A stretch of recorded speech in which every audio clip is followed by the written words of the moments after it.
नमस्कार। आज हम भारतीय संस्कृति के स्रोतों का अध्ययन करेंगे। संक्षेप में भारतीय संस्कृति के मूल रूप से हम वैदिक साहित्य को उल्लेखित करते हैं। वेद चार हैं: ऋग्वेद, यजुर्वेद, सामवेद और अथर्ववेद। उपवेद, आयुर्वेद, धनुर्वेद, गंधर्व और तंत्र। वेदांग है शिक्षा, कल्प, व्याकरण, निरुक्त, छंद और ज्योतिष। दर्शन है मीमांसा, न्याय, वैशेषिक और सांख्य, वेदांत और योग। पांचवा है इतिहास, छठा है पुराण, सातवां है स्मृति, आठवां है अर्थशास्त्र, नवां है कामशास्त्र, 10वां है शिल्प शास्त्र और 11वां और अंतिम है काव्य शास्त्र। भारतीय संस्कृति की विशेषताएं। भारतीय संस्कृति की कुछ मूलभूत विशेषताएं हैं जो इस संस्कृति को विश्व की अन्य संस्कृतियों से अलग रखती है। इनमें प्रथम है प्राचीनता, दूसरा है चिरस्थायित्व, तीसरा है विचार दृष्टि से व्यापकता,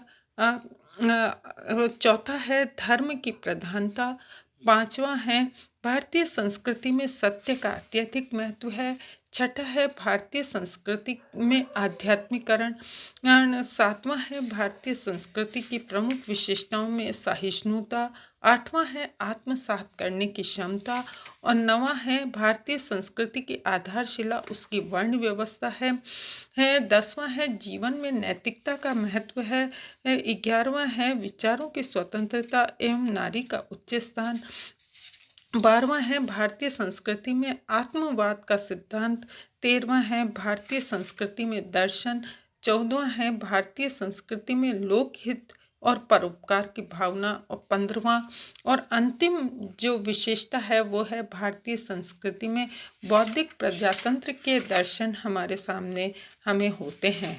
इस प्रकार भारतीय संस्कृति की कुछ विशेषताएं हैं जिनका वर्णन हम विस्तार पूर्वक इस प्रकार करते हैं। प्राचीनता। भारतीय संस्कृति का इतिहास एवं उसके आधार पर अत्याधुनिक प्राचीन है। देश की सामाजिक संस्थाएं इसी प्राचीनता के युग से पल्लवित और पुष्पित हुई है। इसका विकास हजारों वर्ष पुराना है। इसमें अनेक सामाजिक तत्वों का योग है। आज से 75 वर्ष पूर्व भारतीय संस्कृति का उद्भव वैदिक काल में माना जाता है, परंतु 1921-22 में वर्तमान पाकिस्तान में लड़काना जिले के उत्खनन से प्राप्त भारतीय संस्कृति और सभ्यता भी प्राचीन बन गई है। हड़प्पा और मोहनजोदड़ो से उपलब्ध प्राचीन भारतीय सभ्यता के भग्नावशेष ने विश्व को आश्चर्य के सागर में निष्पादित कर दिया है। इस सभ्यता को व्यापकता का पता लगाने हेतु पुरातत्व विभाग को अब भी उत्खनन कार्य जारी है। इसका परिणाम यह हो रहा है कि सिंधु सभ्यता का क्षेत्र दिन पर दिन विस्तृत होता जा रहा है।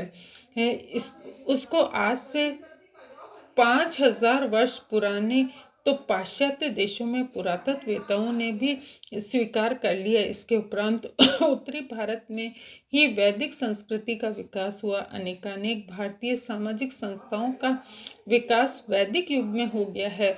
उन सामाजिक संस्थाओं को विकसित रूप सिंधु सभ्यता के सामाजिक जीवन से मेल खाता है। परिणामतः भारतीय संस्कृति मिस्र, मेसोपोटामिया व अन्य नदी घाटी की सभ्यताओं से भी प्राचीन ठहराई गई है। विश्व की अन्य प्राचीन संस्कृतियों और सभ्यताओं के अध्ययन से स्पष्ट पता चलता है कि भारतीय संस्कृति का उदय एवं विकास ऐसे समय में हुआ जबकि विश्व के देश कई दृष्टियों से अनश्रुत और असभ्य थे। उस पुरातन काल में भी भारतीय सामाजिक संस्थाएं वर्ण व्यवस्था, आश्रम संस्था, विवाह संस्था वैज्ञानिक आधार पर सुचारू रूप से जीवन में क्रियाशील थी। ये संस्थाएं आर्यों के जीवन को नियमबद्ध और व्यवस्थित, उन्नत और धार्मिक बनाती है। उस प्राचीन सामाजिक संस्था के भारतीय संस्कृति की प्राचीनता की स्पष्ट झलक मिलती है। दूसरा है चिरस्थायित्व। भारतीय सामाजिक संस्थाएं जो पुरातन काल में विद्यमान थी वे आज भी विद्यमान है। उनके आधार तत्वों में किसी भी प्रकार के मूलभूत परिवर्तन नहीं हुए हैं। इनकी उनकी असहिष्णुता पूर्वक बनी हुई थी। यह दीर्घ अंतराल में भारत का अनेक विदेशी जातियों से आक्रमण हुए, जिन्होंने देश की सतत पराक्रांत और अशांत करने के साथ साथ शासित भी किया। उनके शासनकाल में भारत की मौलिक संस्कृति को विशिष्ट बनाए रखने के सांस्कृतिक विचार प्रसारित करने का भरसक प्रयास किया गया